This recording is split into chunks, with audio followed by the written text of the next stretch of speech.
இயேசுவின் அன்பு இதயங்களுக்கு காலை வணக்கம். இந்த நாள் உங்களுக்கு ஆசீர்வாதமாக அமைய வாழ்த்துக்கள்.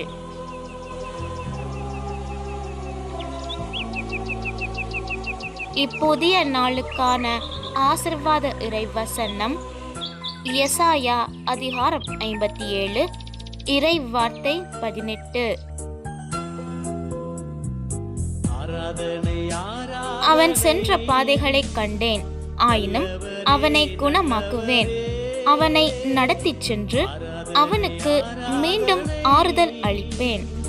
அற்புதமே அதிசயமே